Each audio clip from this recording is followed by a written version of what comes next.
Ricky Lightfoot from Cumbria in England, and I run for the Salomon Trail team.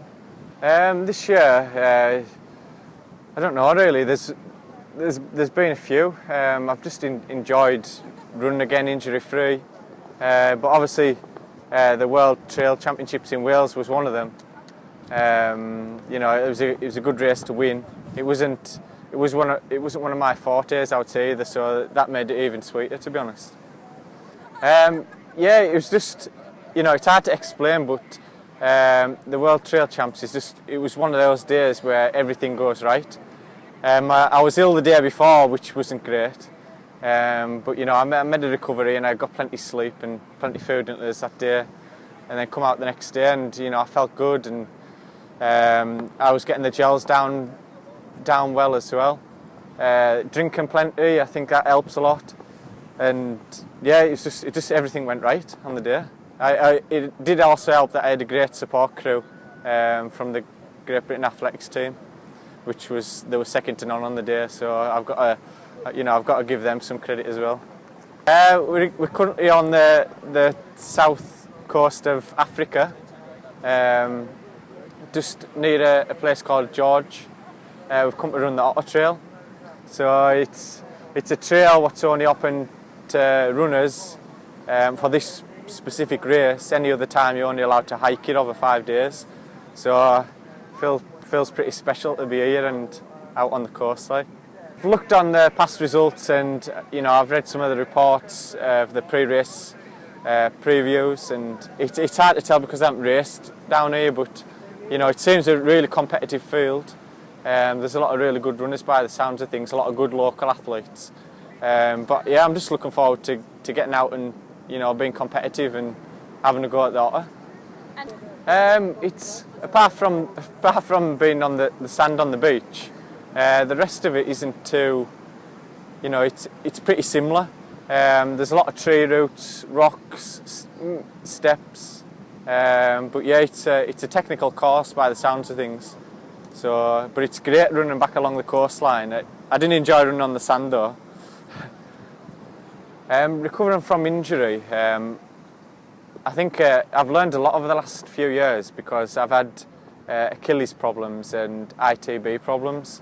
So I think the best thing is to try and prevent it. So when I've eventually got my ITB back till its right state, I've kept up the exercises. I've kept sort of pinpointing the areas which are tight and try to prevent it from happening again, which helped because I think it's been about 18 months now that I've been injury free, which is probably the longest for about 3 years.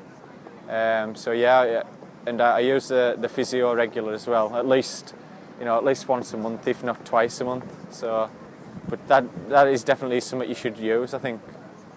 I first started when I was at school. I think I was about 13, 14.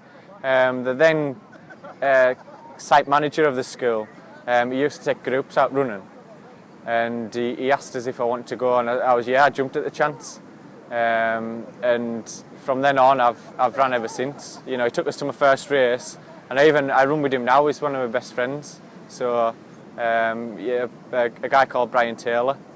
But yeah, he got us started, and he comes round now, picks us up at my house, and we go off running. You know, there's a good group where I live as well, and I've run with them since I've started running. Just being out in the mountains. It's hard, something which is hard to explain. Just being in the fells back at home, it's like nothing else. My nutrition for trail running. Are you going to edit this or? Because trail runners, well, I know myself, I do a lot. It doesn't really matter what we eat, or I'm not a massive drinker anyways. I don't. A lot of the food I eat is pretty healthy, but I just eat too much of it. So that's my downfall. But I do use protein shakes and protein bars. But that's about it really. There's nothing specific I do nutrition wise. Again, that's something else I've tested over the years. I've used bananas, nuts, raisins, jelly babies, sweets, you know, and I've come down into the end. I've never used gels straight through a race, but last year I've ran a couple of races and I tried it and it really does work. So now I use kinetic caffeine gels, particularly at the end of the race when I'm getting more tired. And early on in the race I'll use the energy gels, which is it's more like a hydrating gel. So you don't initially get that big spike of caffeine, which is sometimes it's not a good thing to have early on in a race. Biggest inspiration, I think for me it's probably the people, the other competitors, because you can run a race and you can be around it in 2 hours, and there's some other people out there who can be out for the same race for 6 hours, and you know that takes a lot because you know, you've got to take twice as much stuff. You know, you might be out in the elements a lot longer, and it's I really do. I take my hats off to them, to be honest. You know, I've eased down a little bit because we've had a busy year. We've moved house, obviously with Sophie being pregnant as well. I'll just have to fit it around. I've not planned anything for next year. I've sort of after August this year, I've just sort of eased down, and I've just been running when and if I feel like it. But yeah, I really can't wait. It's exciting. Do you think you'll have a boy or a girl? Well, that's something I've tried to keep at bay from Sophie. Every time we went to the scan, she's trying to find out, but I've said no, so we don't know.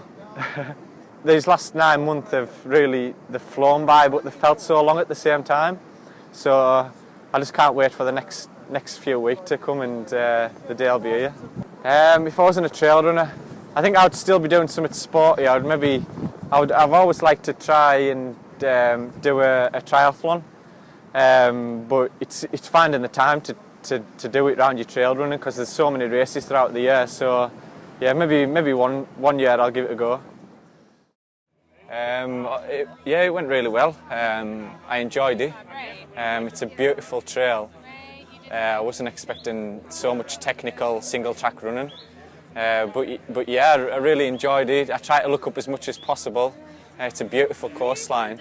Definitely one I would like to come back and do again in the future.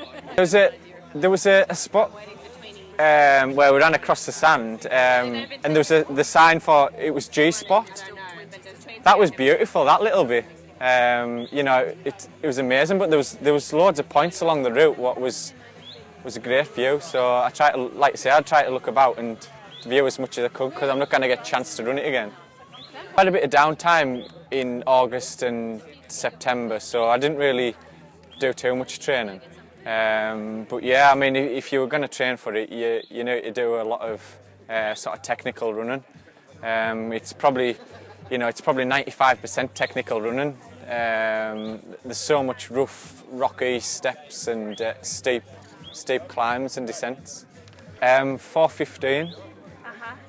And is that a good time? It was under the record, so it must be all right. Well, the last sort of 150 metres, you have to cross on a water bridge. It's basically a load of foam blocks tied together across a stretch of sort of the river mouth, and it's not stable. After sort of 26 miles, it's even tougher. We've just been watching some of the other guys coming in who've been out for 8 hours, and it's amazing. You know, people's falling in the water and they're getting back up and running again. It's a great finish to a race. Brilliant. Yeah, come and explore it for yourself. It's a beautiful race. Yeah, brilliant.